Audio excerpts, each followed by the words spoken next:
So once more, good afternoon, everyone. My name is Catherine Musakali, and I'm the chair of Women on Boards Network. We are honored and privileged to have you here with us this afternoon. And just to say that we have one of our special guests with us, Mr. Mike Eldon, who you'll be hearing from a little later. We are just waiting for our chief guest, the CS, Sicily, Kariuki, and thereafter we shall start the function. If this was a physical meeting, I'll be waiting for her in the waiting room. But unfortunately, the waiting room here does not allow us to communicate with each other, and that is the reason why we are having to do just to announce to you what is happening. Otherwise, please do feel at home. I hope that you will enjoy the graduation ceremony this afternoon. And as soon as we are ready to kick off, I will hand over to Eunice, who is our moderator for the afternoon. Thank you very much. Good afternoon, everyone, and welcome to our third session of corporate governance training. Of course, I would like to just honor the presence of Honorable Sicily Kariuki. Welcome to this event. And of course, Mike Eldon, who is with us. So welcome both of you to this event. It's an exciting event. We have graduates who have gone through a session today or this week on corporate governance. And I'll allow the graduates to at least introduce the team that was there during this training. And I'll ask Jane Gitau to take us through this session. Welcome, Jane. Thank you very much, Eunice. Honorable CS and Mr. Mike Eldon, I'm happy to present to all of us, the people who have made this week a very exciting and very insightful week. My name is Jane Gitau. I am a communications professional, and I am the founder chair of the Chevening Alumni Association of Kenya and President Emeritus of the Public Relations Society of Kenya. I am based in Kitale, so this has been an exciting way of connecting with people all over the place. And today I had the privilege of being appointed to be the chairman of the mock session that we had. And I think this is the reason why I earn the opportunity to introduce my colleagues. I want to recognize Mary Ogola. When you think mentorship, Mary is the go-to person, and she is involved in a global network for girls called Girls for Girls, and Mary works in Absa Bank. Vadna Budia, a pharmacist, has made this week also very interesting. She has 6 years of experience in the world of pharmacy, and she hopes to be able to bring in something from her field into governance. Beatrice Matiri Maisori, a people manager, a people capabilities coach. And that came very clear when we were discussing. She has this smile that never seems to fade. Then we have Lolem Ngong. We think that she owns a piece of Ngong, and that's why she has that name. The jury is out there because she vehemently denies that, but we have enjoyed being with her, and she works with as Chief of Staff at Amref Health Africa. Then we have Insia Baiji. Insia combines finance and environment. And it's just one of those things that make it so much more interesting to have her with us. Somebody who thinks figures and thinks environment at the same time. She supports a lot of environmental conservation. Then we have Evelyn Agala. Evelyn is a people person also and has experience working with people in the entire Horn of Africa region through the NGO sector. She's a human resources professional. And this being Customer Service Week, we have been privileged to have 6 customer service people, very key people in this area. And their warmth just comes right across in everything that they have discussed. And the first of this is Emily Otieno. Emily is a sales manager at Oracle, and she believes in bringing the voice of the customer into the room. We have Mariam Mohammed, an expert in finance, governance, and risk, and she is an extremely astute business partner, and that came across again as we discussed. Now, when you're looking to decorate your space or to have an impression of yourself, the go-to person is Bhavini Doshi. On top of all the things that Bhavini does, she's an internal auditor, she is a finance manager, she is also an artist who is passionate about empowering young girls with the proceeds of her art pieces. So when you want to support girls, go to Bhavini for an art piece of yourself, or go and visit the girls that she's supporting. The other customer service person in the house is Anita Lenjo. She's a customer service and admin professional and great at renewable energy. And then we have Paris Karanja. Paris is a lawyer and very kind at heart because she also is a member of the Rotary Club. She's a charter member of the Rotary Club of Industrial Area. In our board session this morning, she was disruptor par excellence. She did it so well. And I thought it is very dangerous to have a disruptor who is also a lawyer in the house, but she's very kind-hearted. And then we had Dr. Odula Ogonyo. Dr. is an obs and gyna and has served for several years in the Kenya Medical Women's Association in various positions. That is the people that have been in the class this week, learning from Catherine and Tim about how to be better board members, how to drive discussions, and how to move this country forward. I will now ask the secretary for our board session this morning, Bhavini, to share with us some 2 takeaways from the session. Bhavini? Thank you, Jane Gitau, for that wonderful introduction for our team. You have actually put a smile on all our faces, the way you have actually talked about us. So mine is going to be very short. I speak on behalf of all the members. Bhavini? Yes? Allow me to just let the visitors know what happened during the training. Okay, no problem. Before you speak, so that they understand where you're coming from. Okay, no problem. So just for the guests, we normally have a board simulation because COVID has taught us we cannot meet, then we have to find innovative ways of running the training.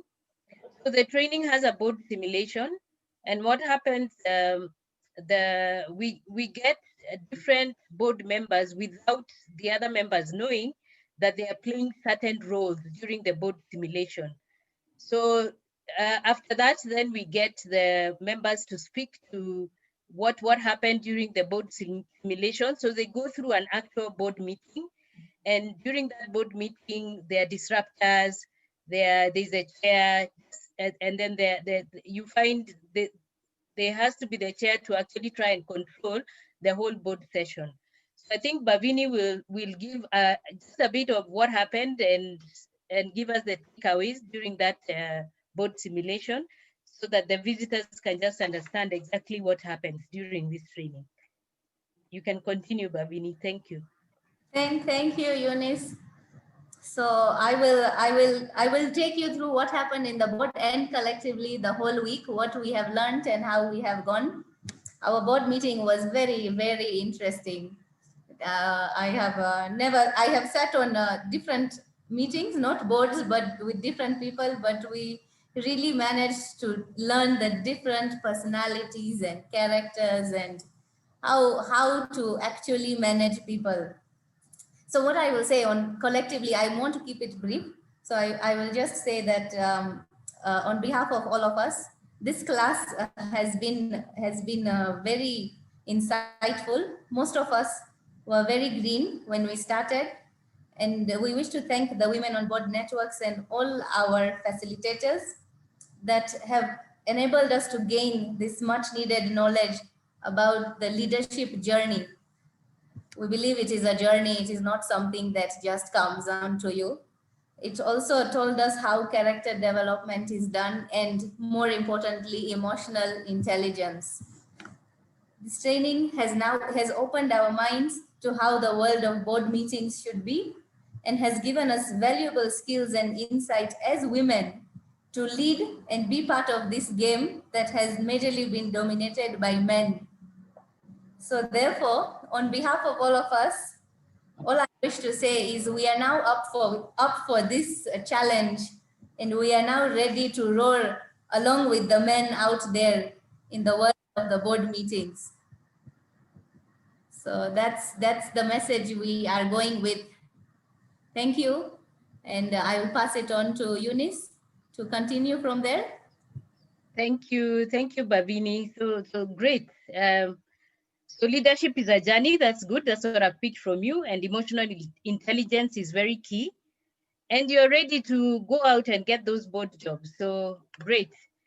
The next session is we're going to welcome our guest speaker, Mike Eldon.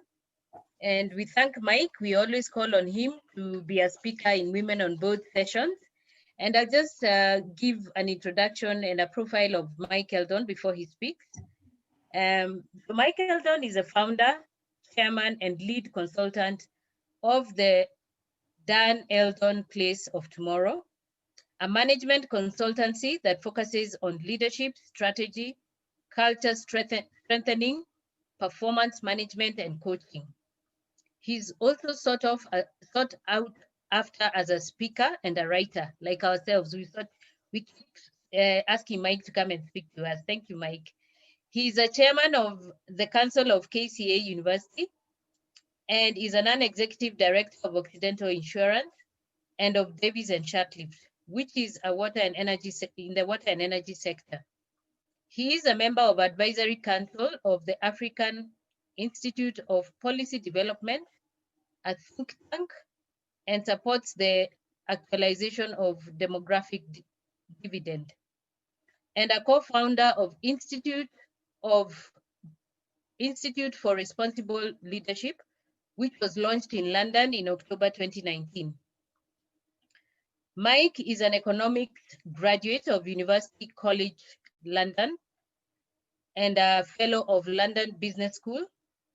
He entered the IT field in 1967. I guess some of you are not born. That's a long time ago.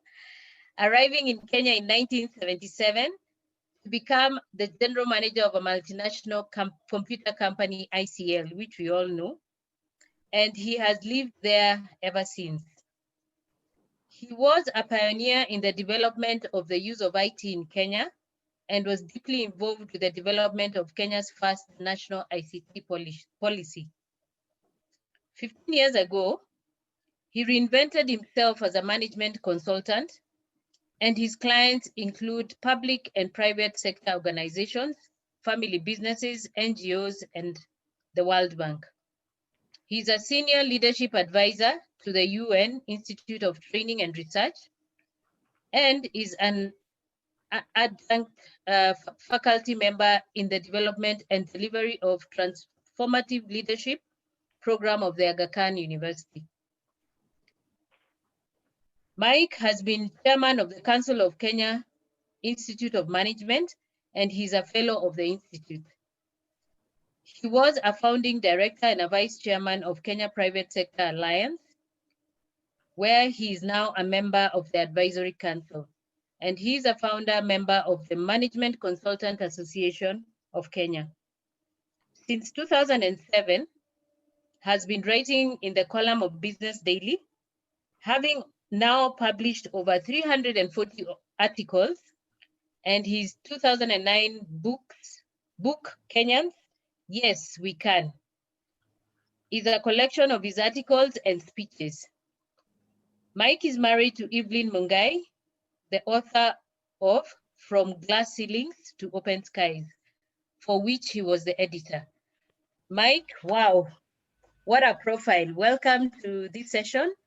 And I give you the platform now to take us through, and you can ask questions in the chat, and after Mike finishes, and then Catherine will introduce the next speaker. Welcome, Mike. Thank you very much, Eunice. And I'm sure that when you get to my age, you'll have as long a profile. I don't know if I've ever heard my profile described at such great length, including one or two situations where my term ended, like at KCA University and AFIDEP. Okay. But to compensate, I'm now the chairman of Occidental Insurance. I'm so glad you mentioned my editorship of my wife's book, From Glass Ceilings to Open Skies. And I have a copy of it here. And I just wanted to show you page 100, because within the book, we featured not only speeches by my wife, Evelyn, but also the journey to leadership of nearly 40 women, mainly Kenyans. And there's one who I see on my screen here, whose picture is on page 100. Can you recognize her? Sicily, can you recognize yourself? I don't think I've seen you since the book launch nearly 2.5 years ago. And what a wonderful evening that was. And by the way, the headline to Sicily's story was, "Leadership is not free, work hard for it." And I'm sure you still believe in that, not only that you have to in your onerous cabinet secretary positions. So well done, all of you, for having participated in this corporate governance program. I know what a wonderful program it is. I know what a wonderful organization Women on Boards is. And I'm delighted to be with you today. I'm a great supporter of women in leadership. I'm a great supporter of the Women on Boards Network organization, and not least because I'm a great friend and colleague of the chair, Catherine Musakali. So I was asked just a couple of days ago by Catherine to come and share with you a few thoughts on this occasion of your graduation. And I was wondering what to talk about, given that you've been so filled with inspirational material for the last few days. You've had this role play board session just now. So I thought I would just throw a few questions at you for you to reflect on and to help you on your journey as actual and potential directors and chairpersons. So the first question is, how are you adding value as a director? And how will you add more value? What have you been up to this week that will have amplified and accelerated your value addition?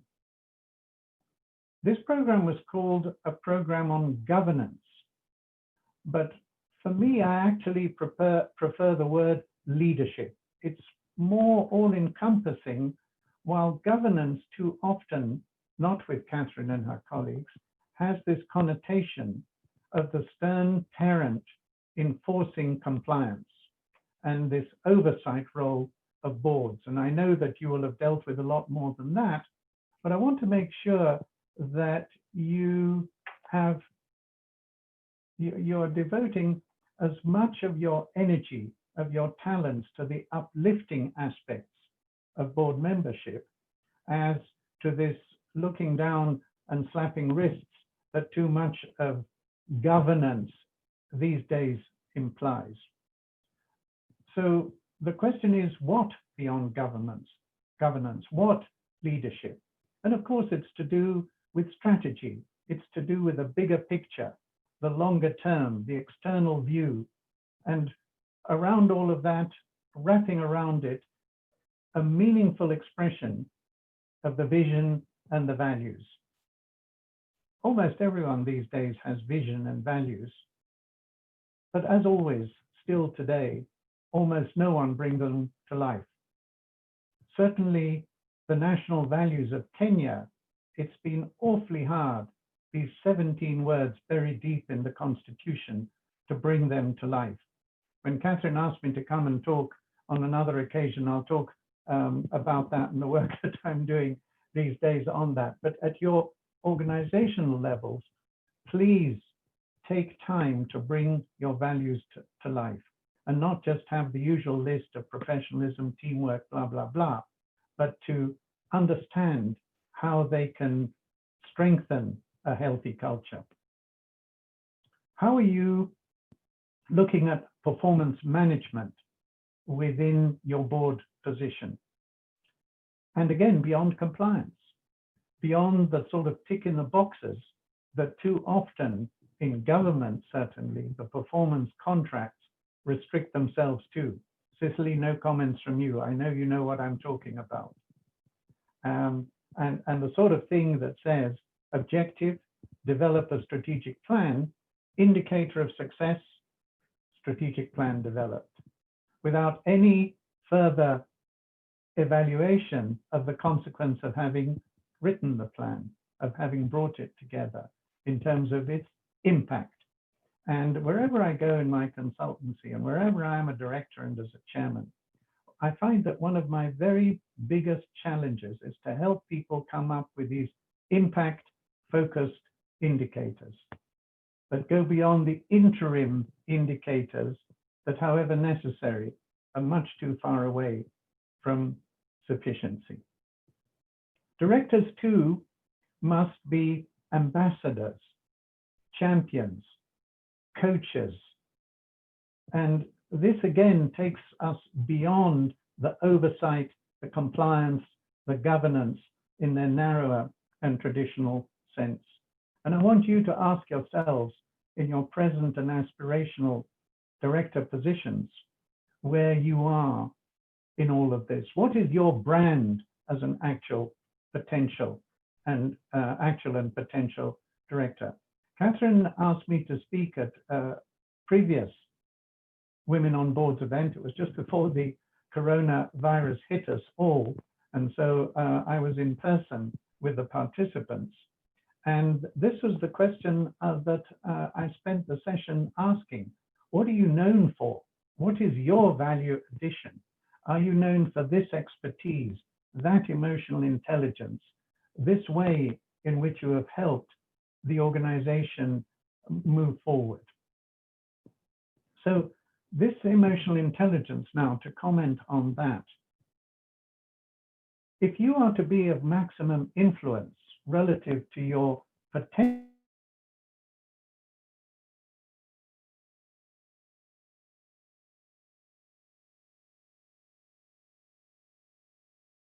whatever their age, whatever their discipline, you need to know how to influence them, how to communicate with emotional intelligence by building positive relationships with them.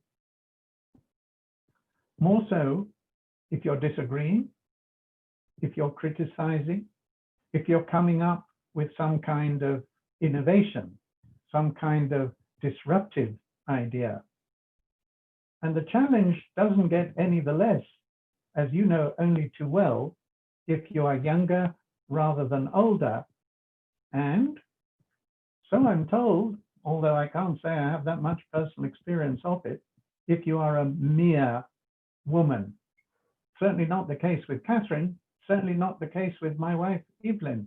And it's certainly not, I would like to think, with any of you in your mind, if not in the minds of those around you. The consequence of communicating for influence in these positive ways is that you and your fellow directors will be looking forward to your board meetings and your board committee meetings and other times when you gather together. And when you leave them, you will be able to say, I'm so glad I was at that meeting. I was so pleased that I was able to contribute in the ways that I did. So here we've been talking about you and your fellow board members. But equally important and a critical success factor is the relationship between directors and senior management. And not least, of course, with the managing director, with the CEO. Not enough board chairs and directors spend enough time nurturing such a relationship and being available to be nurtured by the CEO, who too many of whom actually assume that directors are only there to show up at board and board committee meetings. And so the question also arises, how are you active beyond the board meeting, beyond the board committee meeting, the annual strategy retreat? How do you take time? How do you invest time understanding more, learning more about the organization, its people, its management and other staff, its customers, its suppliers, its other stakeholders, in order to be able to add more value? I want to ask about those of you whose families have family businesses, and whether these family businesses within your families have boards, have formal board meetings, and whether you, being younger, being women, are members of those boards. I do a lot of work with family businesses, and those that I work with are those who are already ahead of the game, not necessarily yet with boards, but who at least want to appoint boards, including independent members, including young family members, in order to what they all say they want to do, to professionalize. It turns out that while some actually do, many who say they do, when it comes to the crunch, aren't so sure at all. Finally, in my list of questions, and I've referred to this earlier, is your gender significant for you as a board member? Is it significant to your fellow board members? And if it is, why?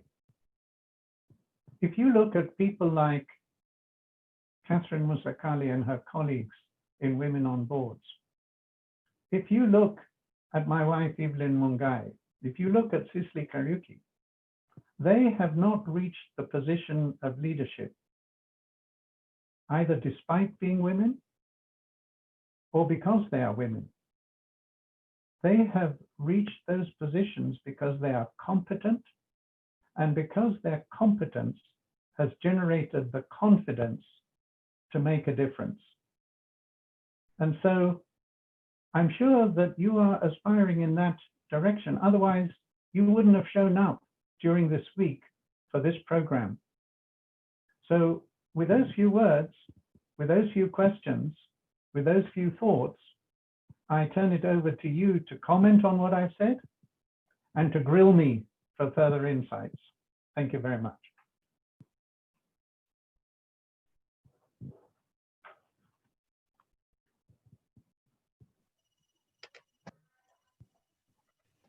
Thank you, Mike. Thank you for those great insights. I think you've made it clear as a board member, you're a leader, and you need to ask yourself a few questions. What are you bringing to this board when you join a board? What value are you adding to that board? I think that's very key. And you need to come in with your values and be authentic, be yourself when you come into that board. Use your emotional intelligence. I think that is key.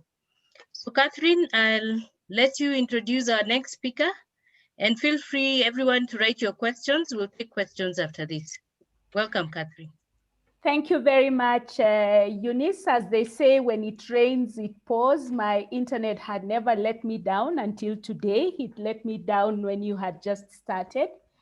So allow me first and foremost to say good afternoon again to everyone, and specifically good afternoon to a very good old friend of mine, Madam Sicily Kariuki. Thank you so much, Madam Sicily Kariuki, for agreeing to join us this afternoon. And on behalf of the Board of Women on Boards Network, it really is an honor and a privilege for me to have you as our chief guest this afternoon, and to have Mr. Mike Eldon, who is another special friend of mine, as our special guest this afternoon. And thank you so much, Mike, for those very insightful words about joining boards and serving on boards. So before I invite Madam Kariuki to speak with the graduates, I think it would be fair for me just to say a few words about Women on Boards and who Women on Boards is and what we do around here. So first and foremost, the Women on Boards Network was launched on the 9th of April 2014. And the main vision or the main goal of Women on Boards is about encouraging women into board leadership, recognizing that there is a limited number of board positions, but recognizing that many of those board positions are occupied by men. And we have seen statistics all over the world, and also statistics in Kenya, that indicate that women in board leadership form just slightly above 20% of the global statistics. In Kenya, we are slightly around 23%, that all board positions in Kenya are held by women. And so you can see that 23% is a very small number. And we do want to ensure that that number keeps growing. Why do we want to do that? We want to do that because we recognize that there is value in diverse decisions, that there is value in diverse thinking on boards, that the decisions that are made by diverse boards are bound to be better than the decisions that are made by either a board that is made up of just men, or a board that is made up of just women, or a board that doesn't have any youth. And so the Women on Boards Network over the past 6 years has been advocating for gender diversity in the boardrooms, ensuring that there is a pool of board-ready women. And that is the reason why we offer training such as the one we are offering today. Since last year, we have also recognized that there is need to bring youth on board. And so we have started a junior wing of Women on Boards Network that starts from the age of 14 through to about 25, so that we can develop the skills of the leadership skills of in that age group of both boys and girls, to become or to aspire to become leaders on boards going forward. At the Women on Boards Network, we offer a networking platform for sharing experiences, for mentoring, and Mike Eldon indeed is one of our mentors, for coaching, for training, for just ensuring that when women get onto boards, they really put their best foot forward. And we do recognize the importance of having women in key decision-making leadership positions. And that's why for us, our chief guest is such a great ambassador, not just for women on boards, but also for other women leaders across the globe. our approach is really to ensure that we build the capacity of women so that they are ready to sit on boards. Because many times when we talk about, when we ask clients why they don't have more women on their boards, the answer has always been, where do we get them? And so the Women on Boards Network is about building that pipeline of board-ready women so that when that question is thrown to us, we say, look, we have enough women who can sit on boards. And so we really do want to work with our chief guest, because we know, given her history, that she is a great advocate for women on boards. And so we want to work with you, our chief guest, just to make sure that we are building that capacity and ensuring that there is that pipeline of women who are ready to sit on boards. So the network started out in 2014, as I said earlier, with only 4 founders. 3 of them women, myself, Rose Lumumba, and Girote Moria, but 1 was a man, Calvin Nyachoti. So the Women on Boards Network also does recognize that we need to work with men if we are to succeed in this journey. Right now, as we speak, 6 years down the line, we have over 400 fully registered members, and we do circulate our newsletters, so on and so forth, to over 1,500 members. So the network is growing. And in the network, we ensure that we provide a number of benefits to our members, including monthly board talks, just to make sure that we are really growing the capacity of women. We make sure that they interact with industry leaders who will share ideas on how they can become very good board members. One of the interesting ones is that last week, one of our members reached out and said, when I went to sit on this board, I was asked to serve tea. Is it right for a woman to serve tea during board meetings or not? And so we have a webinar around whether or not to serve that cup of tea, just by way of an example of some of the things that we do at Women on Boards Network. So we do also ensure that we provide board placement opportunities for our members. We make sure that we actively go out and search for those board positions so that they are made available to our members. So some of our activities, other than the corporate governance training that our 3rd cohort, virtual cohort, will be graduating from today, we do also offer board profiling and personal positioning workshops for our members. We have teamed up with a group in Malaysia, and we are offering a global Women on Boards program, just to make sure that even our Kenyan women can access global board positions. We have board talks, we have annual conferences, we have county forums, and Madam Kariuki, we do hope that with your assistance also, we can reach out to more of the counties so that we are able to reach the grassroots women as well. So going forward, we realize that we need to scale up. We need more partnerships with like-minded organizations. We need to work with champions within government. We need to work with champions within the private sector to ensure that we have inclusion of women in board leadership positions.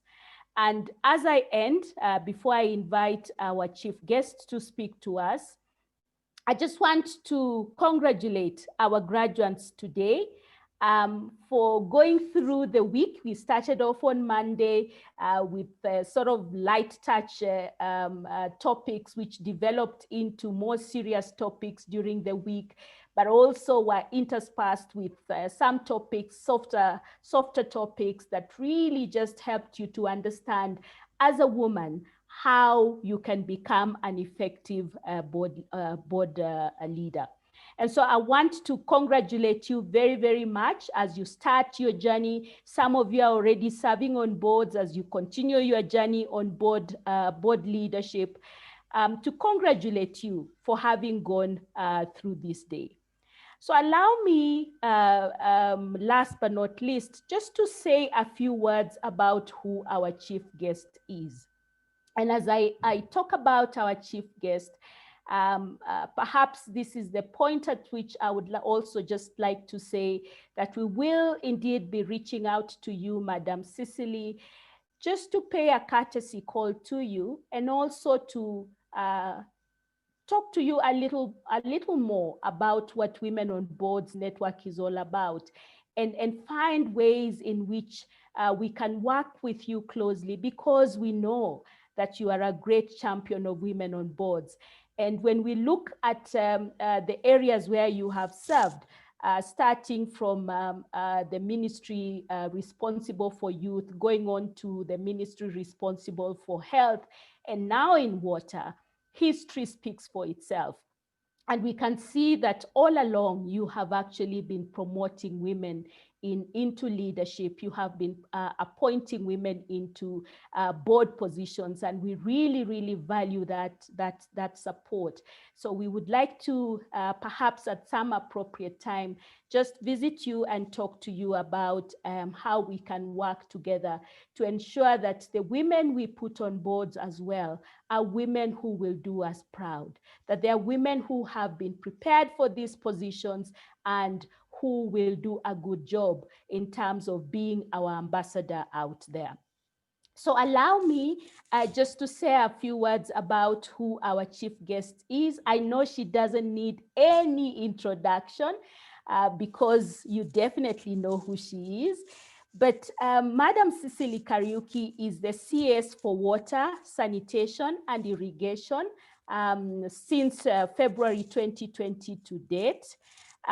She has previously worked as a cabinet secretary in other ministries. Previously, she was cabinet secretary for public service, youth and gender affairs. And before that, she was cabinet secretary for health.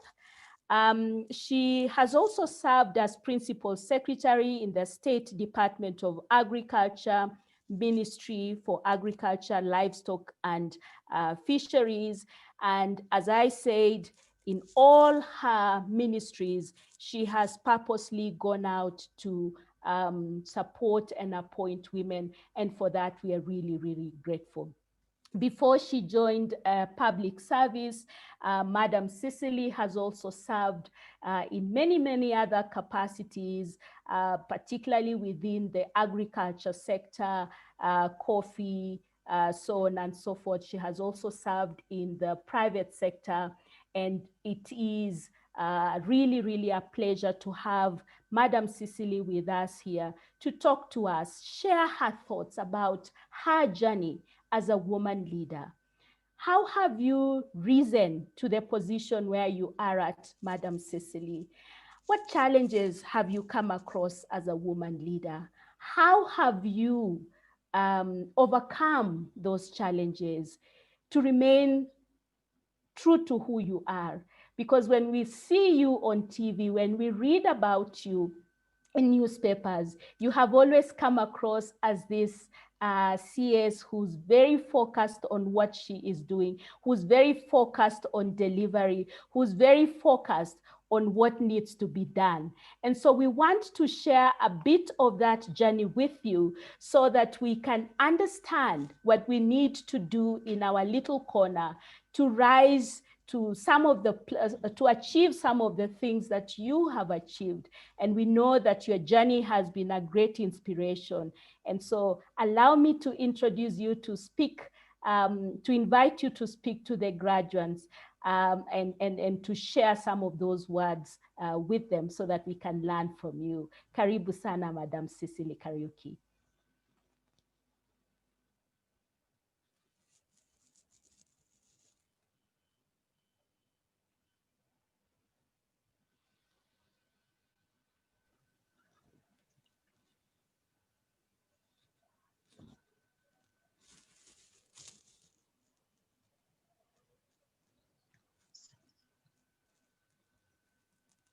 Sorry, Honorable Sicily, you're on mute.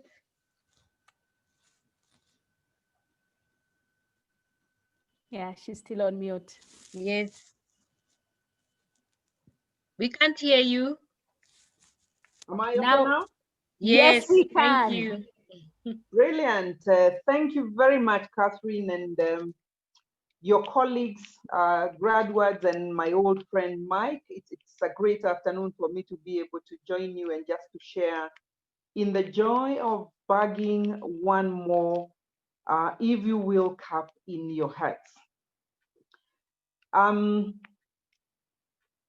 Two things that I would like to do this afternoon is to be able to share the journey, as Catherine has put to us, the journey that I've walked in the last close to over 2 decades, at least in leadership, but importantly, to attempt to see if I can be of any influence to the young ladies that I have seen graduating today. And for me to do so, I will have my conversation split into two. One is my own personal journey, and the other one is my reflections and thoughts in terms of what else after today, then what else. So let me come back and again indicate thank you, Catherine, many years for still fishing me out wherever I am. It's a tough space. Fridays are my field and project days, and I thought that it would be important for me to let that off this Friday and be able to be with us this afternoon. Let me start by commending you, Catherine, and the whole team for finding it fit that 6 years ago, it was your vision and the other 3 colleagues that you've talked about to set up this kind of network and platform, which no doubt is adding value to the journey that we continue to walk as women in leadership. I wish at the very onset to also congratulate you, the graduates of the 3rd cohort that is virtually graduating this afternoon. Well done. I want to take a reflection in terms of my own journey, then I can come on. Many years ago, I was born in a remote village in Embu. At that point in time, there weren't too many women in leadership that would either role model for you or who would encourage you or who would tell you this is how we need to move. But by God's grace, the parents, my mother, my sisters who came ahead of me, having not necessarily gone to school in the manner of a very formalized and very high level schooling, were also of great influence because they were people of character and people of faith and people who believed in service to humanity. And that kind of gave me the foundation upon which then I was able to move and be able to move on to the corporate world. I started off after my bachelor's degree, having the urge and the need to make a difference wherever I would serve. At that point, there wasn't, again, too much clarity where I would serve. And every time I was given a little assignment after my university, I left university in the early 90s, I felt like it was important for me to kind of have an impact, not to work for the sake of work. And that was in the public sector then in the 90s. There weren't many of us. And I made that kind of my mantra. You work for an impact, but I kept reminding myself that the space where women occupied was still quite remote in terms of the numbers, in terms of the support structures, in terms of, you know, just the policies that would then allow you to get the confidence as a woman in leadership to keep going. Never mind, I ended up, serving in the public sector for a bit of time, and it felt like it wasn't my space at that point, and I went out to the private sector where I served for duration at the middle management level, but I quickly, again, was honored by being promoted to the top leadership of what is now called the Fresh Produce Exporters Association of Kenya. In summary, by the time I was done with the private sector after 8 years, I felt the need to be a better impact and move away from a limited space, which was more driven by, say, corporatization of the values, profit motivation. And I was, again, privileged to get back to the public sector, then as the managing director of the Tea Board of Kenya then, has since evolved. And from there, I then moved on to mainstream to be the principal secretary in agriculture. How has it been, Catherine, you asked? It's been tough, rough, but very fulfilling. Tough and rough because you got to know and determine whether you can create the space for yourself to keep moving. Tough because half the time in the public space, you will be ridiculed as a woman leader. Tough because as a woman leader of the days that I have been in leadership, you perhaps will have to put in twice as much energy to be recognized even only once. Tough because maintaining a balance between a family, a career, the community, and expectation, you just have to decide. I mean, there's only 24 hours during day and night, but you got to stretch it and it has to work for you. And tough because we have suffered what previously has been referred to PhD, pull her down, because then we didn't have proper framework to be able to engage with each other, to support each other, to just say it will be fine, wake up, dust off, and let's keep going. But on the positive side, I would say it's been a privilege for me moving from one level to another, because as it happened, I was quick to recognize that there are shoulders of women in leadership that came ahead of us. There are shoulders that we could step on and be able to keep going and keep on hoping that what the investment we do, then young ladies like the ones I've seen graduate today will have a better or a more focused approach to their leadership on their leadership journey. And so I owe a lot to our foremothers. The current Zipporah Kitoni, my role model, and I speak to her in the book by Mike's wife, Evelyn, my good friend, the likes of Julia Jabu, the likes of Margaret Kenyatta, the first mayor of Nairobi. And to date, I continue to interact with these great ladies because it was their courage, it was their determination that work became a bit easy for some of us. Then came the next wave of women leaders. And here again, you find the likes of Mother Karua, the Charity Ngilus, just to name a few. That was before we opened up space the other day, politically speaking, for the other group of leaders, women leaders. And therefore, there have been examples that have made it bearable for us to withstand the challenges, and I'm forever grateful. Then comes in a government that has the intentions, and through the Constitution of 2010, we deliberately speak about issues of making sure that we have a 2/3 gender. And that again makes our work a lot easier, because then we can align, and some of us can be able then to, with a little more voice, be able to speak and carry the conversation forward. And Catherine, you belong to these other categories, because I do recall one time an opportunity that I granted to you to serve in one of my boards, and you quickly thought that was not your space because of issues, governance, and within a short time you moved on.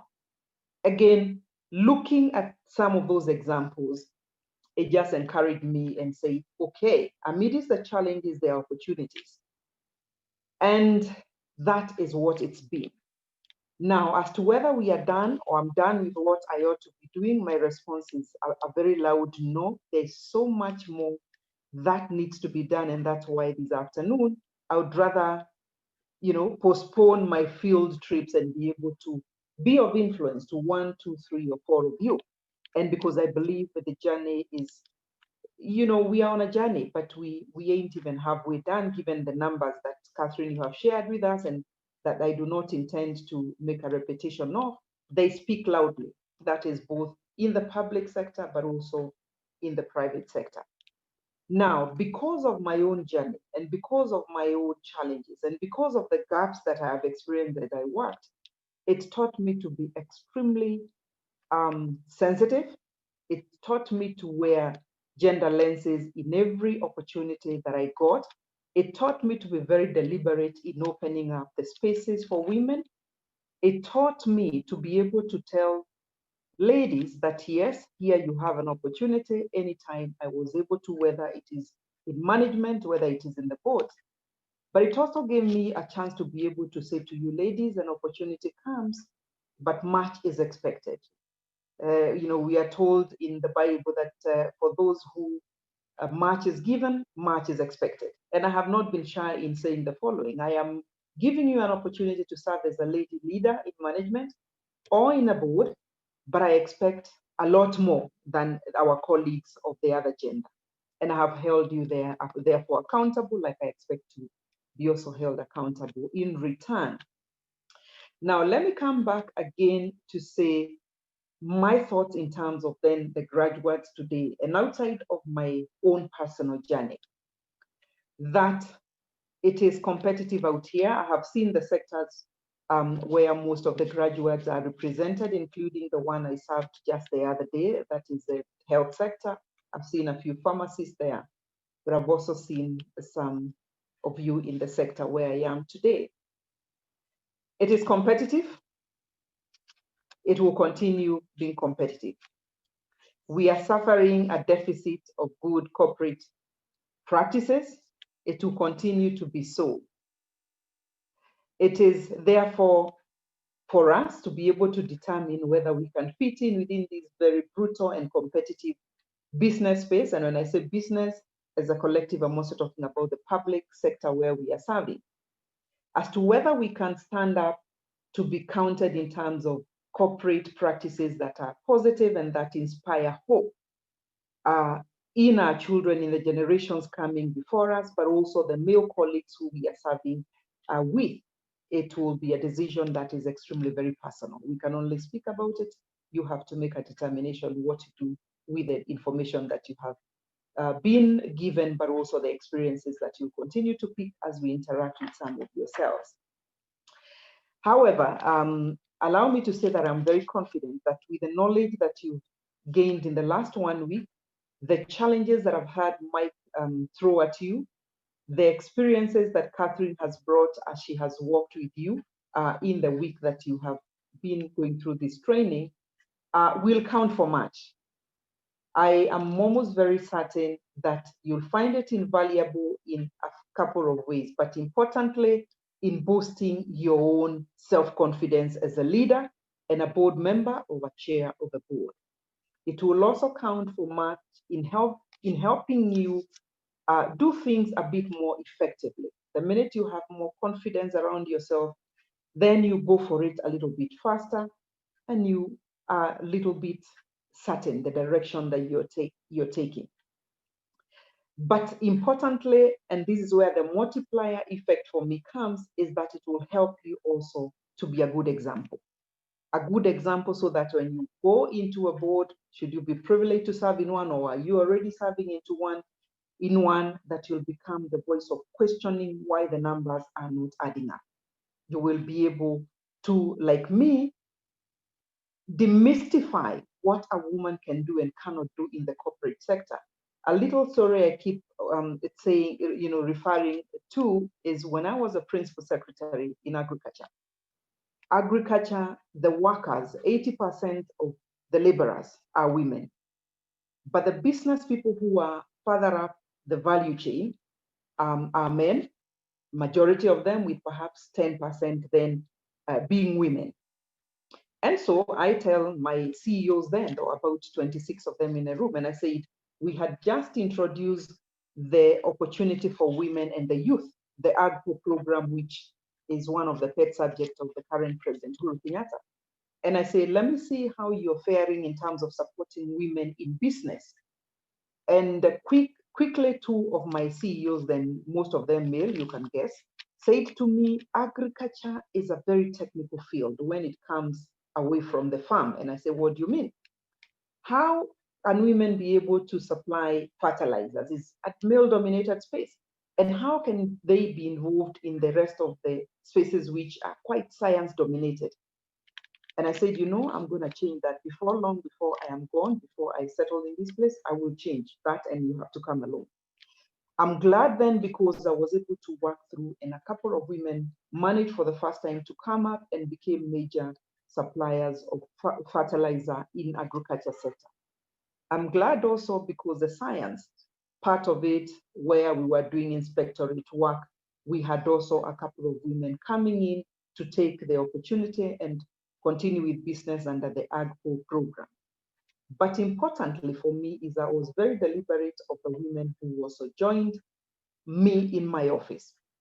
Fast forward, the initiative that we are having today, working with you, Catherine, I'll be looking forward as time will allow for me to be able to sit with you and hear the plans that you have, is one that the cohorts that are graduating from this program, if we all get very deliberate from a point of multiplier effect, we'll be able actually not only to build this network, but we'll be able within a shorter time to ensure that there is a proper attention and diversity on boards, both in the private, in the public, at the grassroots where we have our CBOs and the circles, but also out in the international boards. So I see this group today being useful because then they join this movement and they will be part and parcel of the agents of change in encouraging women in board leadership. Diversity continues to be an issue. And I say this with full realization that it's not been a static space. If you look at the emancipation of women across the board, one would reflect on the movement of the 19th century, where women for the first time had to agitate to be allowed to even vote. And I can say between now and this space, there is some very, very commendable movement. Now, I happen to be in spaces which appear not to be very soft, because we have put in our mind that women belong to the spaces which are soft. I found myself in spaces which are not very soft, between agriculture, health, and now engineering, that is water, irrigation, and sanitation issues. But perhaps, however tough it is, if you're deliberate on anything, you can actually get it going. I will not say that there is a match, and you've witnessed the debate in the last couple of weeks, months, where we are saying, so the Constitution has granted this, but the practice is quite different from what the Constitution intended. And therefore, there continues to be still good intentions in terms of direction from the public space, but quite a gap in terms of exactly what is happening. So I see a few things being your role as you graduate today. That is one, not only being a force of change in terms of the role modeling that you're likely to do, but also deliberately getting into lobbying and advocacy. It is important that happens at the collective and also individual level. But important, I see you as the individual level being then having prepared this week to claim territory, to claim your territory as women in the space of leadership and particularly boards. This is best achieved when you do it individually, but also collectively. Where some of us sit, and I believe looking again at your profile, some of you are also of influence, it is important that we are deliberate. If I'm deliberate today, Catherine, you're deliberate, your colleagues are deliberate, Eva, who is enjoying very great and undivided support from Mike, is as deliberate as she is. It is possible we can move our targets faster. Now, I consider it criminal not to pull the rest of us who are just below us. I consider it very, very criminal, because each one of you, the ladies graduating today, I want to believe you're working with a team that has a makeup of male and female. Let's get deliberate to get the girls get up. Let's encourage them by both speaking and telling them that it is possible, it can be done, but importantly doing. It will be criminal for me if I leave the water sector as I have found it. When I was deployed to the water sector, I was very deliberate and I said, so can I, as I was doing my briefing, everybody that came to give me a briefing on the sector, the targets, the expectation, was a man, you know, for the first 1 month. And I was getting a bit impatient. And so I called my colleagues who are in the ministry ahead of me, and I said, but what happened to the ladies? Where have they gone to? And I was told, oh, see, as you know, it's very, very unfortunate. In this sector, you know, there aren't many men. I mean, there aren't many women. It is so male dominated. I said, you know, without now minding the levels of the people who have access to report to me directly as a CS, go down all the way, and where you find qualified, competent lady engineers, please bring them through this door, because I mean, it cannot be. And so it's been a journey, and I went out of my way to look for lady engineers in a grouping that is in the private sector. And I quickly got the chairperson, engineer, the name goes, and I sat with her and I said, these are my intentions. I have come into a place where it is true, very, very male dominated, but it is possible we can, you know, develop and build the few lady engineers who are not only in the sector, but who are also in the private sector, by a few things, getting a few of them to the boards. And I'm very glad to note that I've managed to have several of them joining boards under the ministry. But I was also very loud and categorical, deliberate, and I told my colleagues, I have found very few women holding positions in either the boards or chairing boards. Should any change occur, please have it in your mind as clear as it is in my mind, that no position occupied by a lady today will go to the other gender. If anything, any from the other gender that falls off will be taken over by a lady. And that has been my journey in the last couple of months that I have been in that space, and I'm happy that it's beginning to pay, because for the first time in a couple of years, I also have one of my heads of directorates. Only last month, Engineer Maida is one of my directors reporting to me. I also have 2 chair ladies that are reporting, you know, from the boards, and I'm happy. So what can I propose can be done by yourselves? Several things, but I'll just pull out a few. One, being very purposeful and keeping the focus, having in mind that we are too few not to support each other. But number 2, moving away from the selfish corners where your own day-to-day work is actually going to occupy you forever, because you have a job to run, either you have a boat to run, you have a business to run, and therefore just knowing you need to do a little more to stretch your time so that you get away from your selfish corner. But importantly, or equally important for me, is also recognizing that it's a tough space and you need each other. You need each other to encourage each other, to hold each other accountable, and importantly, to also be able to keep checking on each other, because it's tough. It's tough where we belong.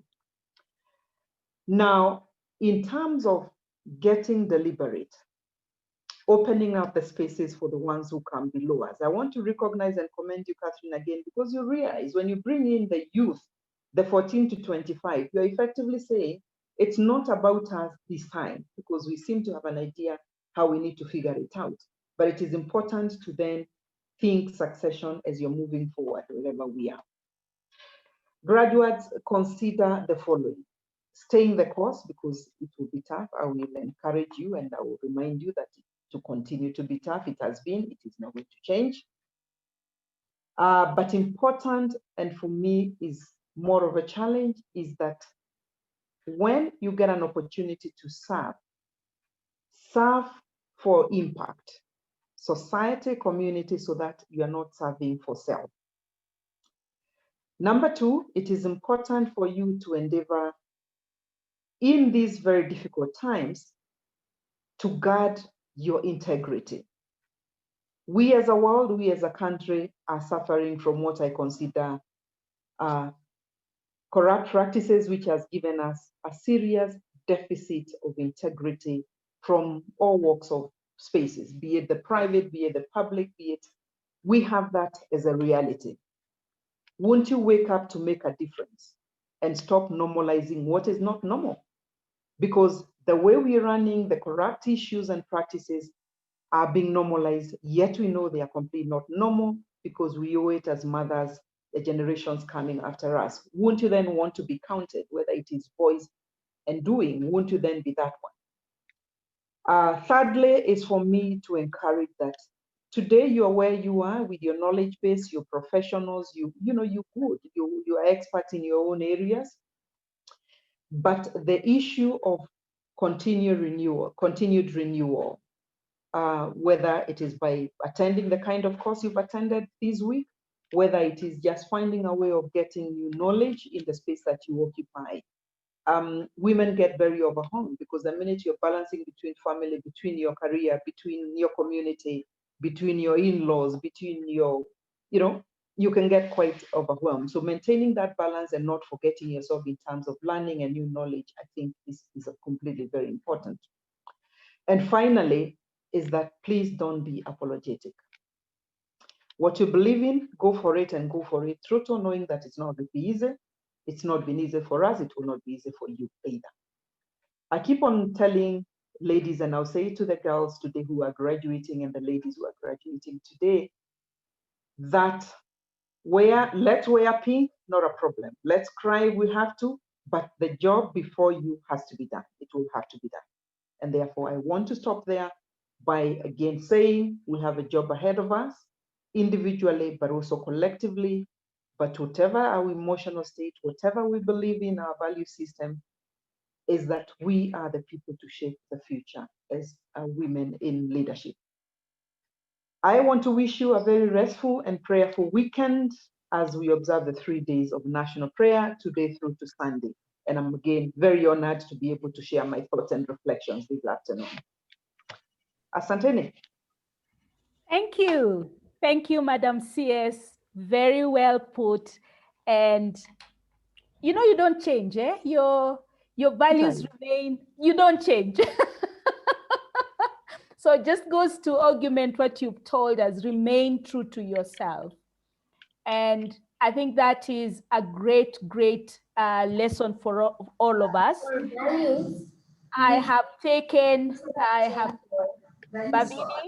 Bavini, if you could just mute, please. Thank you.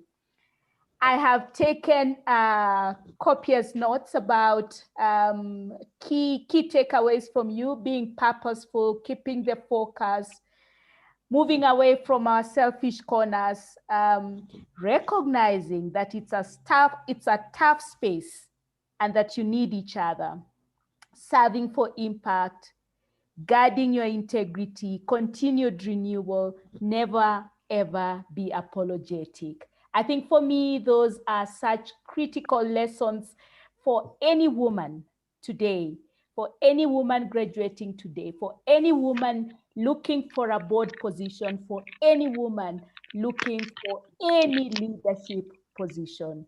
And thank you so much for opening up your door, your office to us. We shall definitely be making an appointment with you so that we can talk a little more about how we can move this envelope.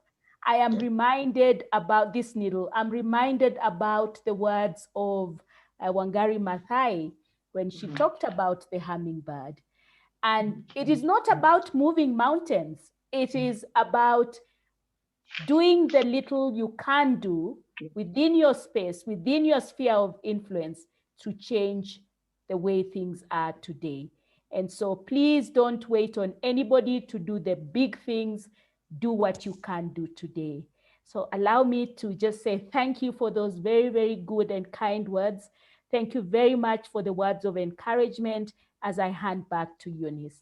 Thank you. Can we clap for Madam CS, a virtual A virtual clap. Thank you. Thank you so much. Thank you. Eunice, over to you. Thank you so much, Catherine. Thank you, Madam CS. That was so powerful. Catherine, allow me to add one thing I've learned from Honorable CS, PhD. So she's told us to move on from PhD to PHU. So don't pull her down, pull her up. I think at this juncture, it's time to ask questions. Please feel free to put up your hands. Maybe I will start with Honorable Madam CS and just ask, when somebody pulled you down, what worked for you? What did you do? That would be one question I would like to do, because as a woman leader, there is a lot of being pulled down, being shut down. How have you overcome this? That would be a good question for you to answer. And then I'll allow people to also ask. Put up your hand.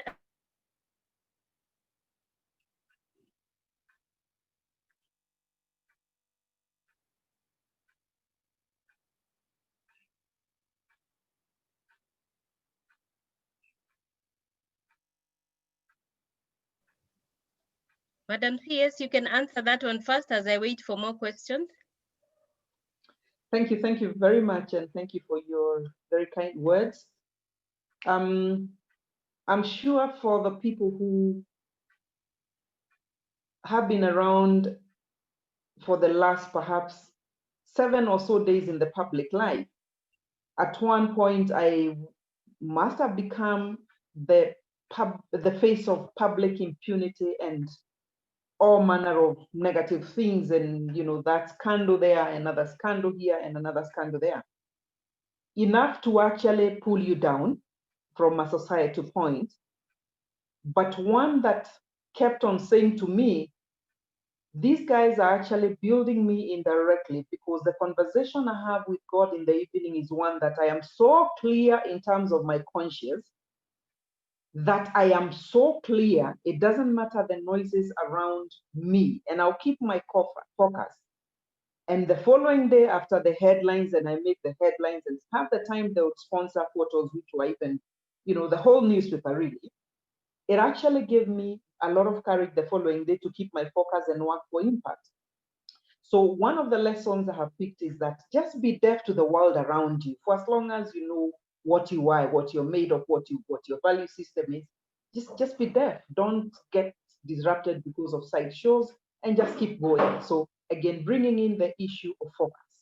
Just keep focus, you know where you're going, head there. You will necessarily, in the spaces where you occupy, in the boards, in the leadership positions the graduates are occupying today, you necessarily get people speak not necessarily what you want, but for as long as you're conscious and know where you're going, just keep going, just keep going, just keep going. Eunice, I have a question. Okay, go, Catherine. I want to ask Mike this question. For the longest time that I have known Mike Eldon, he has always been a great champion for women. Why is that so? Why does he support women so much? And secondly, Mike has great networks. I would like him to share some thoughts about how to build those networks and how to keep the networks. For Madam CS, she has worked both in the public sector as well as the private sector. Moving particularly from the private sector to the public sector, what was the one key challenge she encountered, and how did she get over that challenge? Thank you. Shall I start, Catherine? First of all, I just want to thank the CS for her wonderful comments. And as I was listening, Sicily, to you talking about your water sector, I immediately turned to my experience as a director of Davis and Shirtliff, which employs, I don't know, about 800 engineers in the water and energy sector. And when I joined the board as an independent director, nearly 20 years ago now, of course, there were no women engineers. Davis and Churchliff recruits fresh graduates and grows people from within. And increasingly over the years, we have been bringing in women fresh engineering graduates. And this is what I've been seeing generally in the private sector, in whatever field, whether it's technology or accounts or HR, of course, or wherever, but including and not least engineers at Davis and Churchliff. They've now risen higher and higher, and they continue rising up the ranks, and not least in overall management and members of the top management team.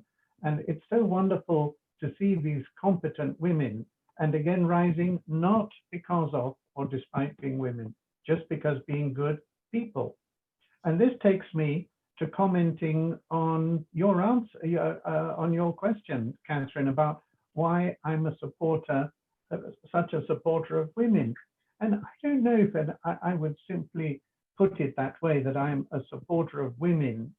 I'm a supporter of good people. And I try to develop people to be at their best. It's, I feel, what I've been put on this planet to do. My sense is that it's a little bit like you don't only support women, you have a particular focus on that, but we are human beings. Some of us happen to be women, some happen to be men, some happen to have Romanian parents like me, some parents from Embu, you know, like Sicily. So what? We are people, and people need to be respected and nurtured. And the more we are able to uplift people and have everyone around us develop, the better the society we will develop. And certainly you, Catherine, Sicily, Kariuki, are part of this community of uplifting others, and not least, and including women, and not necessarily through affirmative action, and appreciating that the most difficult and the last place where this will happen is in politics, for all the reasons we understand. So I love supporting good women, just like I love supporting good men. On networks, I think that I owe actually my development of networks in this country originally to Rotary. I joined the Rotary Club of Nairobi a year after I arrived here in 1978. I think so many of the wonderful people I've got to know and who have become friends of mine and who do wonderful things in the community as well as in their work are members of Rotary clubs. And it's interesting that I think it was Paris Karanja, was it, who was the Rotary Club of Industrial Area. By the way, I introduced the finance director of Davis and Churchliff to the Rotary Club of the Industrial Area. He became the president there. I spoke at his inauguration many years ago. He's now driving Rotary partnerships with Davis and Churchliff in the water sector. So Sicily, I don't know if you know George Mbugua Davis, but he's a really good guy for you to meet. And Rotary is a great networking area. Women on boards is a great networking area. In whatever your profession is, if you're a lawyer, law society, if you're an accountant, ISPAC, if you're a company secretary like Catherine, the Secretaries Association, wherever you are, these are great networks. KEPSA has been a wonderful one for me. I feel so privileged to be part of that group. Just reading, as you know, Catherine, because I think I introduced you to become a director of KEPSA. Just reading the KEPSA WhatsApp group messages on a daily basis makes us more informed than maybe even some cabinet secretaries. We debate national issues, we network with each other.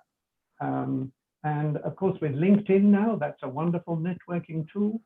I post my columns on Business Daily and other activities, and I'm amazed at who reaches out to me and whom I'm able to reach out to on LinkedIn. I think generally too many professionals are still too much stuck on the Facebooks and the Twitters and insufficiently taking advantage of getting to that higher professional level with LinkedIn. Interesting that you asked that subject. About a year ago, I was asked to run a session for incoming vice chancellors and chairs of councils of university by Olive Mugenda. She was running leadership programs for the university sector. And she gave me a topic that had 3 words in it to talk about: networking, partnerships, and internationalization. And so I think for young people making their way in the world, women or men, it's so good to think about how to grow one's network. And they say, just to conclude on this one, that you never know what networking is going to lead to by way of opportunities.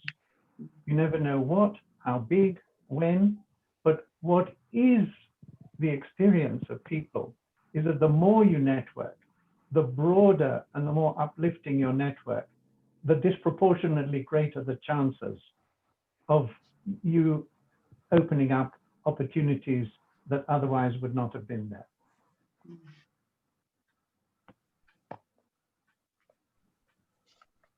Catherine, can I go? Yes, please, Madam. Yes. You raised a question.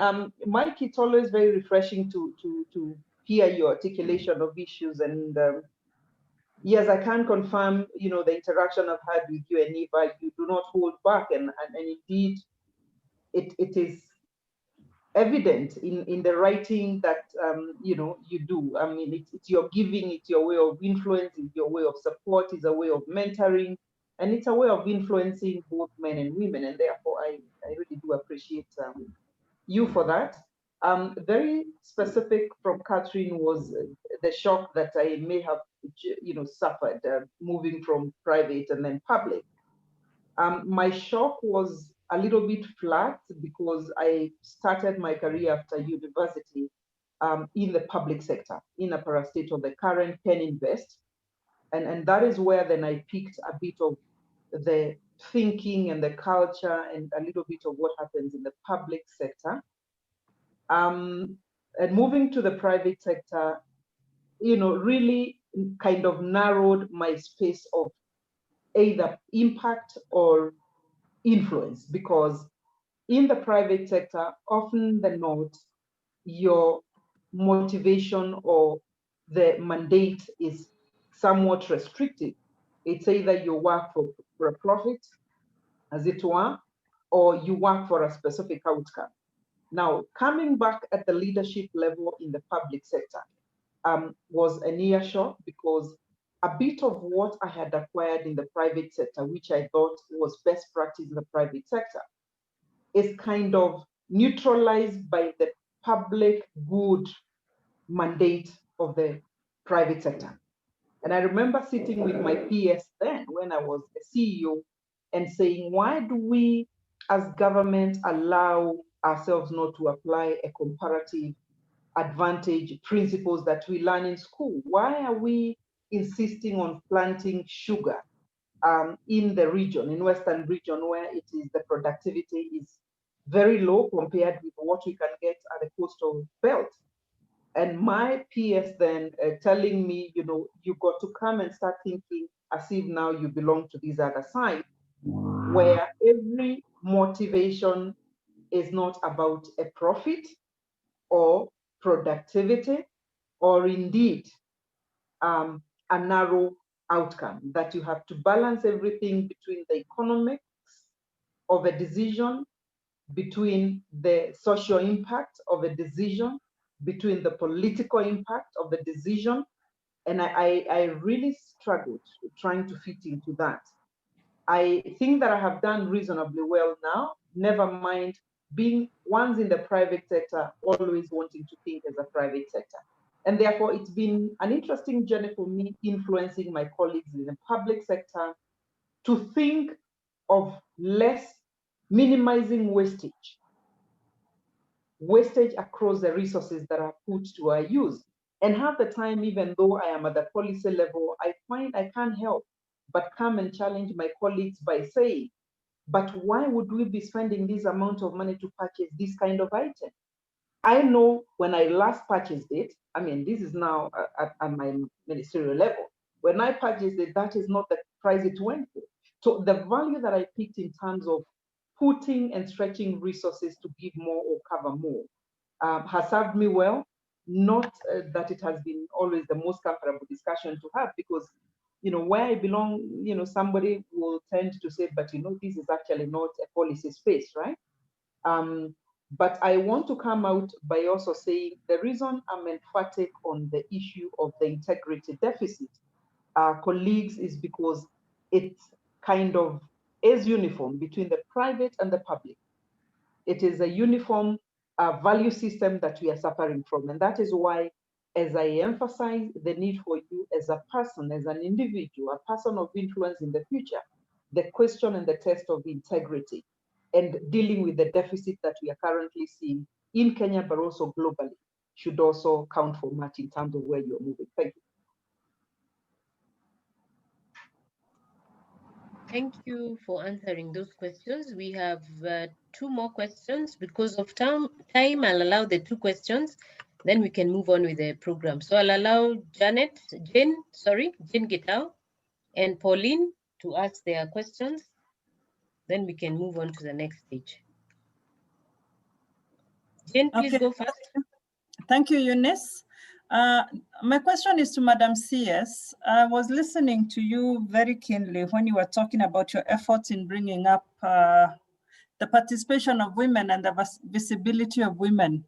And it seems to me that having this 1/3 of the other gender in the Constitution then really doesn't work, because it is not surrounded by a willingness to look out for those women. So I felt from your conversation that it is very deliberate effort in making the women visible. And so I was wondering, do the laws then help if sitting where you are, you're going to make the effort, but your colleague in the next office will not? Do laws really work? I think is the question I am trying to ask here. What's the purpose of having the law if it will not be implemented?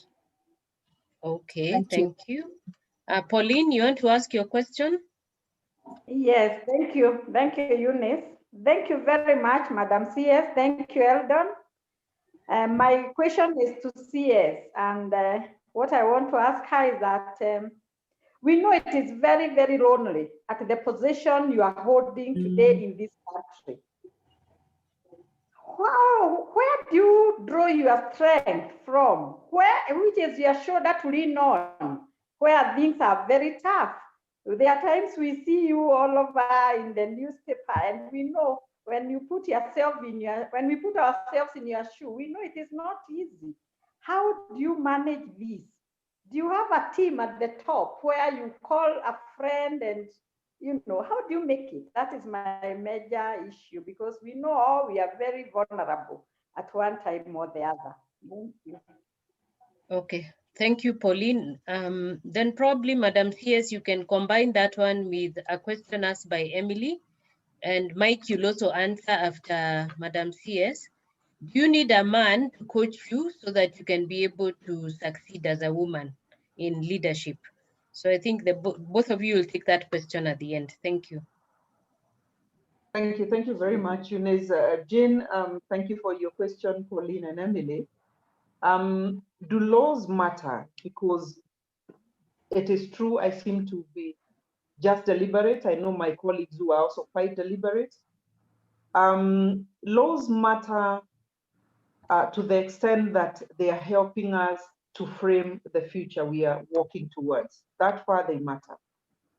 Laws matter because they begin to help us to demystify the stereotypes that we have inherited.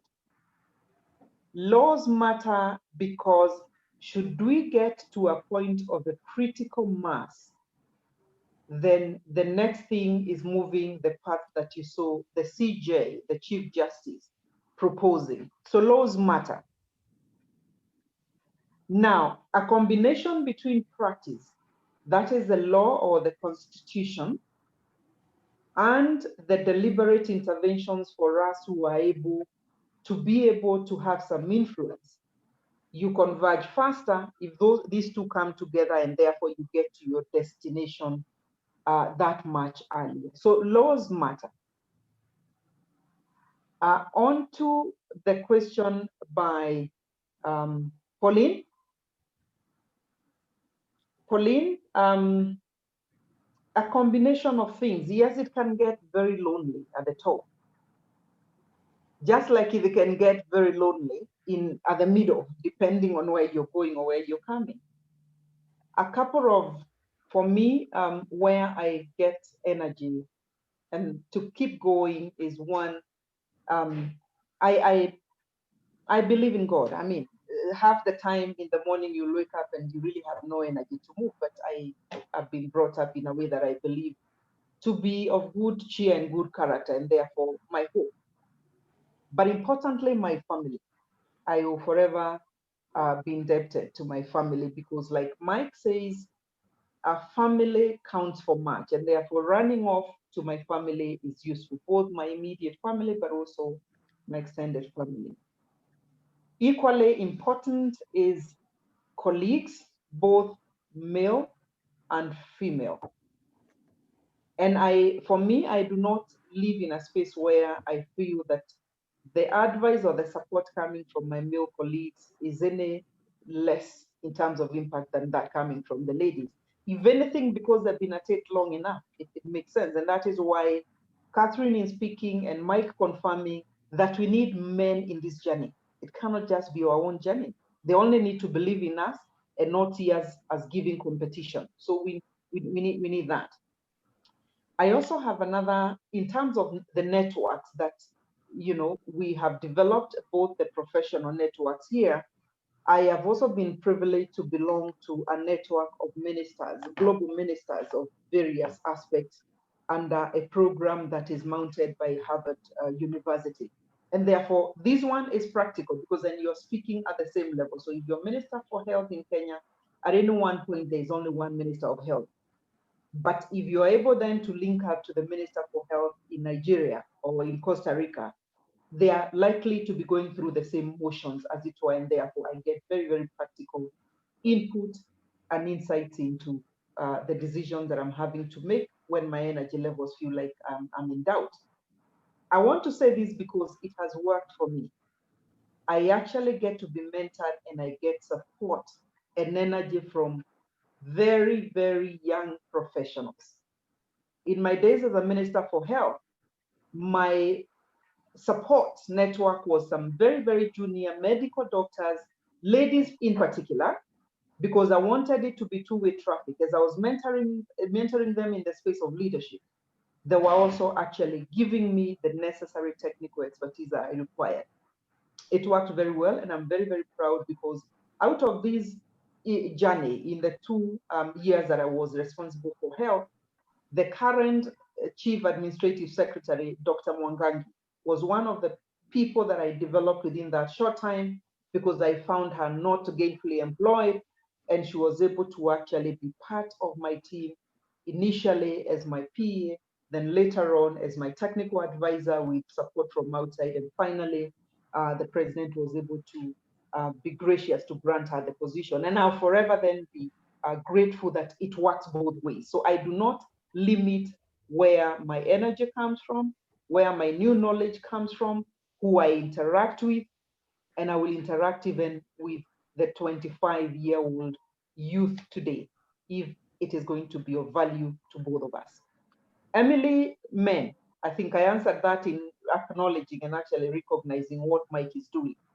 In my experience as a cabinet secretary, I have realized sustainable development, sustainable interventions, interventions with long-lasting and wide impact are those that are owned by both gender. I was exposed to the issues of gender-based violence, where mainly it is women who are affected, and where it was managed, where it is sustained, even as I speak to you in my times since then, is where men actually were championing the cause of the women. And so in this journey, the women in leadership and in boards needs to be championed by both ourselves, but the Mike Eldons of this world, and recruit my husband as well. Thank you. Mike, Thanks, I hope you heard that last statement, eh? Yes, I did. And I think Sicily and I are very much at one, where from this mentoring coaching point of view, we're not that concerned about gender. We want to benefit from both. The important thing is who works for you, with whom do you have chemistry, who has the relative experience. And it could be a man, it could be a woman, it could be a man for this, a woman for that, and not necessarily because of their gender, because of other factors. And this just complements what I was saying earlier. My big concern in the public sector is that unlike people like Sicily, too many people in the public sector, and those who most need it, are the ones who least have access to or seek mentors and coaches. And I've written articles about this. It's a big deficit. It's only an emerging area. There's no a budget line item. It's sort of hidden somewhere, smuggled into a training budget. And that is something we need to really blow the trumpet for in this country, to have more coaches and mentors, and including, as Sicily says, inverse mentors, the young upwards, not least for the digital stuff, and the peer mentoring, such as she's enjoying with Harvard. And I've worked with Harvard Kennedy School on leadership and coaching issues.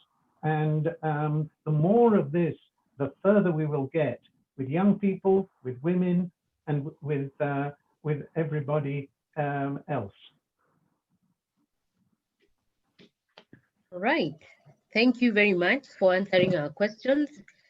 Allow us to move to the next session, which is a graduation, and I'll invite Catherine to take us through this session. Thank you very much, Eunice. This is a very, very short session. Once again, on behalf of the Women on Boards Network, congratulations to our graduates. Over the last 1 week or so, you have gone through a number of sessions with the facilitators. You have gone through emotional intelligence training. You have gone through corporate, an overview of corporate governance. You have gone through the women leaders and the type of challenges they have and how they can resolve them. You have been told about board structures, committee structures, why they're important, who does what in each of the committees, and a variety of other topics. And today afternoon, you are given the opportunity to actually practice a lot of what you have learned over the last 1 week. And we did have a board simulation where you are playing different roles. And I understand that it was a very, very, very, very good session, and you really did enjoy the session. It is our hope at Women on Boards Network that as you go into the real world of boards, that you will remember the lessons that you have learned today, that you have learned this week, that you'll remember that as you sit there on the board, many times you don't know everything, and many times you will rely on other people to share their knowledge and experience. But also that many times certain information is not always available to you on the board, but we expect you to make decisions in the best interest of the organization. And so on behalf of the Women on Boards Network, we want to crown you today, and allow me to share my screen. We want to congratulate you and give you that crown for your graduation. And there is a special dedication from the Women on Boards Network, and please allow me to play it for you.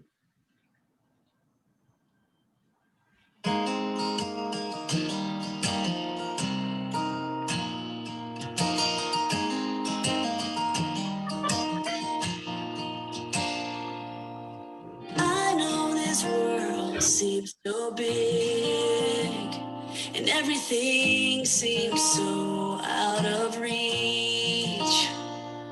The sky is high and the walk is wide. You just don't know what you've got yet. It's in the palm of your hand.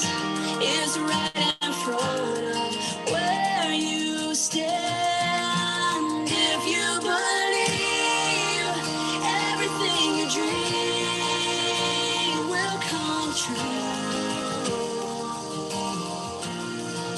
and if you can love, no matter how you hurt, love will come to you, back to you. This world is yours.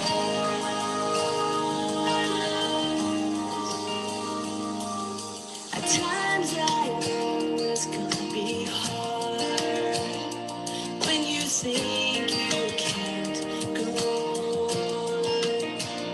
But there's a plan for you. Just let your heart follow through. Come on, I promise you can do it all. 'Cause where you fall, you can always start again. Your future's right in front of where you stand. If you believe everything you dream will come true, and if you can love, no matter how you hurt, love will come to you, back to you. This world is yours.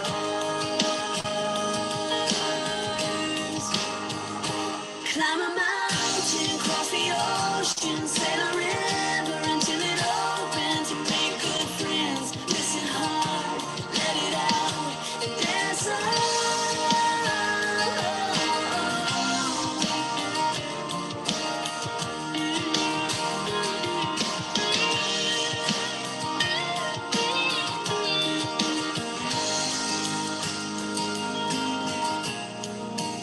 If you believe everything you dream will come true, and if you can see, there's nothing I can be too big for you. No, no. If you can see, if you can believe, if you can dream, this world is yours, yeah.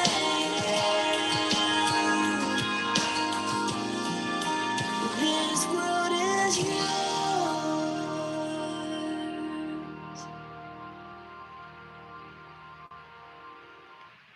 Congratulations, graduates. This world is yours. You owe it a duty to make a change within the sphere of influence that whatever responsibility you're given, as the CS said, never ever leave a place the way you found it. Always leave a mark, always leave it as a better place. So thank you so much and congratulations. Before I hand over to Eunice, I would like to just quickly ask the members of the Women on Boards board and committees who are on the call to quickly introduce themselves. I see Eunice, of course, Pauline, Faith Nkata. If you can just quickly say a word, and then I hand back to Eunice before we close. Thank you. Okay, I'll allow Faith and Pauline to go first, and I'll go last. So Faith, you can start. Okay, thank you very much, Madam CS and Mike. Thank you for gracing this occasion for us, even with a short notice. We thank you, and thank you for those words of wisdom you have given to our graduates. And I'm a member of Women on Board for some time now, for 4 years, and I'm in the committee of policy and advocacy. That's where I sit. And Madam CS, I love issues of government very much. I pray for all the people in the government, and we remember all the women and everybody who is there. We know it is not an easy journey. That's why we remember you in our prayers. And thank you for the good job you are doing to build this nation. Thank you very much. Thank you. Thank you. Thank you, Pauline. Faith?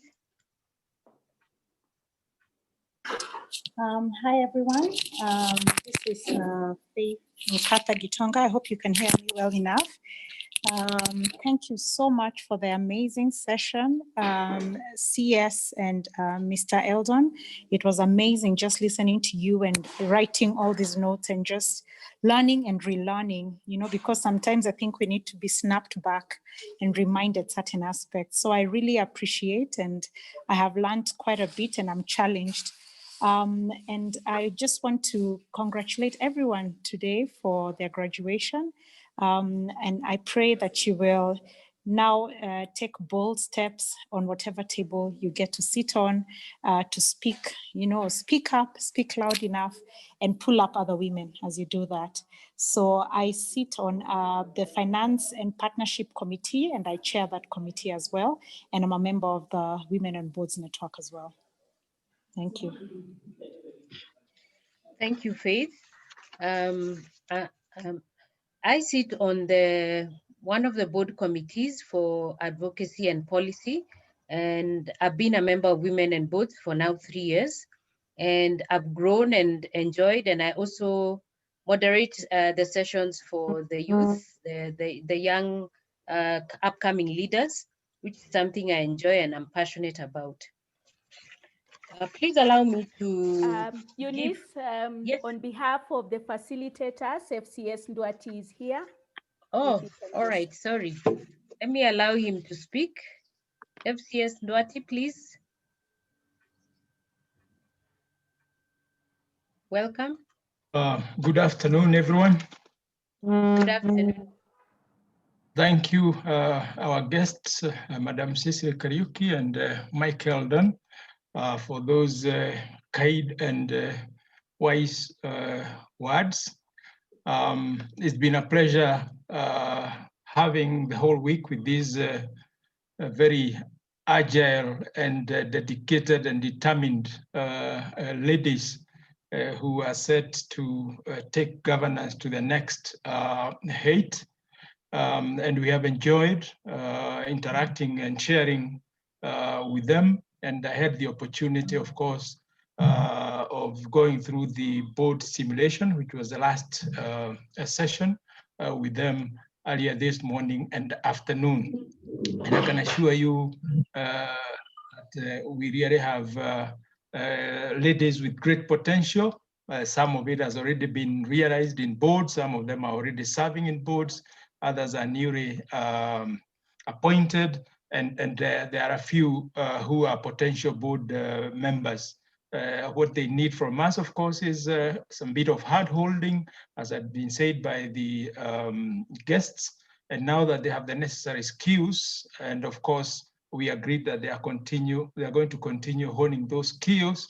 I believe that they are going to make a mark wherever they are. Ladies, you have been challenged, especially by Madam Sicily, and you have been given tips on what you need to do in order for you to make sure that you continue to be heard and to take your space, your rightful space within the boards. So congratulations from walimu, and we wish you the best. Thank you very much. Thank you.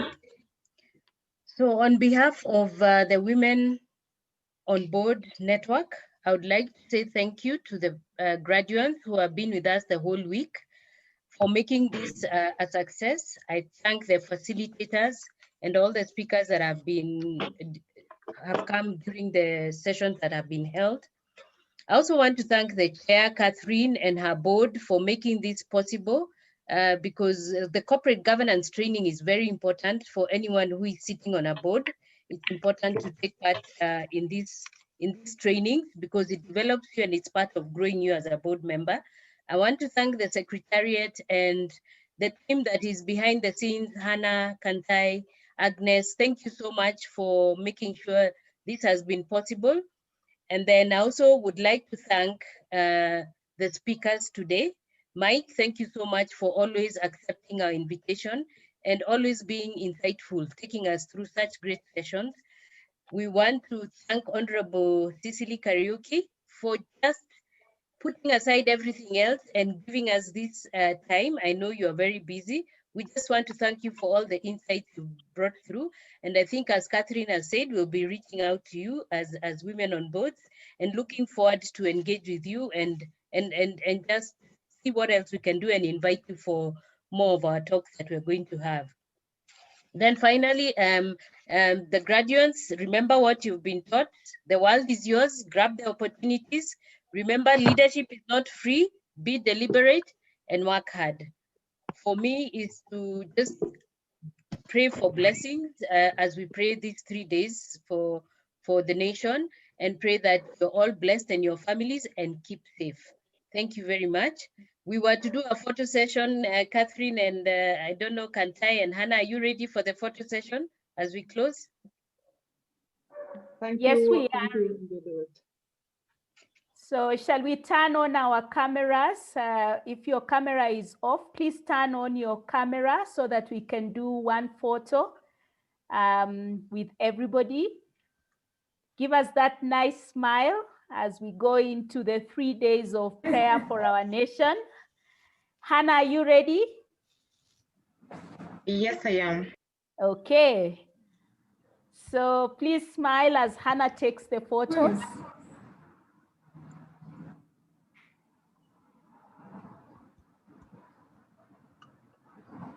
Hannah, please tell us when we are done.